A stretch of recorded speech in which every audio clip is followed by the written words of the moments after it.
Assalamualaikum warahmatullahi wabarakatuh. Kali ini saya akan membagikan pemahaman saya tentang kurikulum, mengapa perlu berubah. Perkenalkan, nama saya Mahfud Huda dari SMP Katolik Santa Maria Tulungagung. Kali ini kita akan membahas 4 aspek. Yang pertama adalah pengertian kurikulum, yang kedua adalah fungsi kurikulum, yang ketiga adalah perkembangan kurikulum, yang terakhir adalah mengapa kurikulum harus berubah. Yang pertama, kita akan membahas tentang pengertian kurikulum. Apa sih kurikulum itu? Di dalam Undang-Undang tentang Sistem Pendidikan Nasional Nomor 20 Tahun 2003 Pasal 1 Butir 19 disebutkan bahwasanya kurikulum merupakan seperangkat pengaturan dan rencana mengenai tujuan, isi dan materi pelajaran, serta cara yang digunakan sebagai pedoman kegiatan pembelajaran guna mencapai tujuan pendidikan. Selanjutnya, apa sih fungsi daripada kurikulum itu sendiri?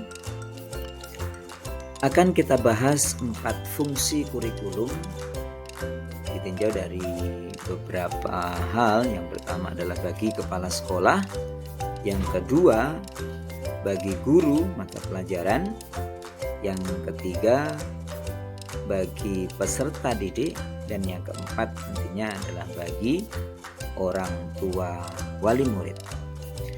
Yang pertama, fungsi kurikulum bagi kepala sekolah. Kurikulum digunakan kepala sekolah untuk melakukan pengelolaan pendidikan di tempatnya masing-masing, yaitu dengan cara melakukan koordinasi dan supervisi terhadap setiap pembelajaran.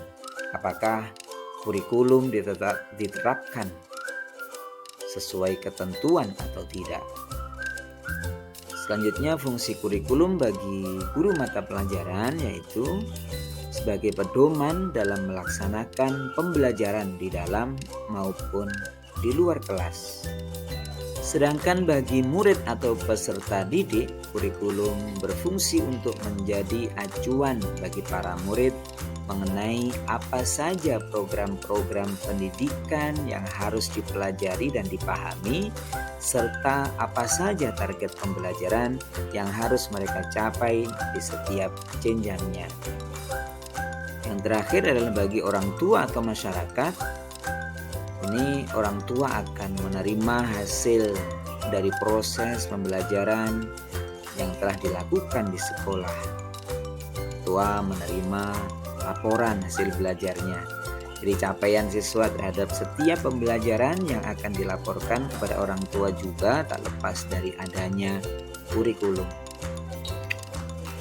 Saya ajak pemirsa sekalian untuk menengok perkembangan kurikulum di Indonesia. Kita mulai dari rencana pelajaran tahun 1947 namanya.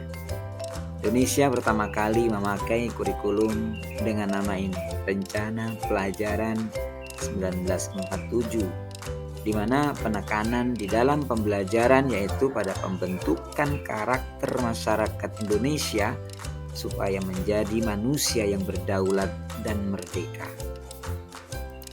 Berikutnya ada rencana pelajaran terurai 1952. Dalam periode ini ada perhatian khusus bagi setiap guru supaya mengajarkan satu mata pelajaran saja kepada peserta didik. Selanjutnya kurikulum tahun 1964. Pada tahun 1964 kurikulum di Indonesia kembali disempurnakan. Kali ini terdapat tambahan berupa penekanan pada program Pancawardhana namanya, yaitu pengembangan moral, kecerdasan, emosional, keterampilan, serta jasmani. Berikutnya adalah perubahan kurikulum di tahun 1968, di mana penekanan dititik beratkan pada pembentukan manusia Pancasila sejati yang harus dimaksimalkan di setiap lembaga pendidikan. Dari 1968 maka kurikulum berubah lagi pada 1975. Pada masa perubahan ini dikenal yang namanya satuan pelajaran, yaitu rencana pelajaran setiap satuan bahasan. Kemudian kurikulum berubah lagi, ya. Kurikulum tahun 1984, kemudian 1994, berubah lagi 1999, kemudian 2004, kemudian 2006, dan yang terakhir itu ada tahun 2013, kurikulum 2013 yang lebih dikenal dengan istilah K13, dititik beratkan pada 3 aspek perubahan, yakni pengetahuan, keterampilan, serta perilaku. Nah, yang paling baru dari kurikulum saat ini adalah kurikulum Merdeka yang telah diluncurkan oleh Kemdikbud pada Februari 2022.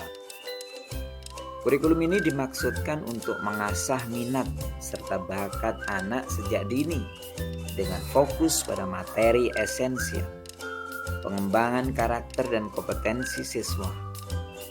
Kurikulum ini pun telah diuji coba, diawali uji cobanya di 2.500 sekolah penggerak.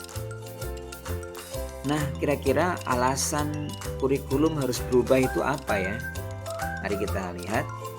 Yang pertama, alasan perubahan kurikulum adalah menyesuaikan perkembangan zaman.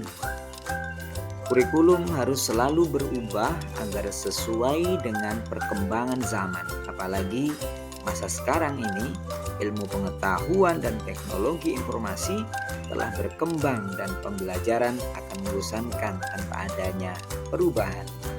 Kemudian yang kedua, alasan perubahan kurikulum adalah untuk memenuhi kebutuhan murid.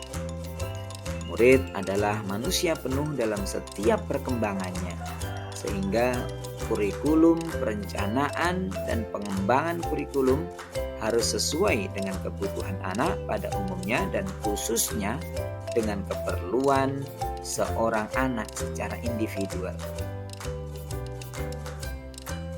Alasan perubahan kurikulum yang ketiga atau yang terakhir adalah menyiapkan generasi visioner. Generasi yang visioner yang memiliki cita-cita besar dan mampu memandang jauh ke depan. Jadi kesimpulannya adalah kurikulum yang baik adalah kurikulum yang sesuai dengan zamannya. Kurikulum yang dinamis, bukan yang statis. Demikian, semoga bisa bermanfaat bagi kita semuanya. Assalamualaikum warahmatullahi wabarakatuh.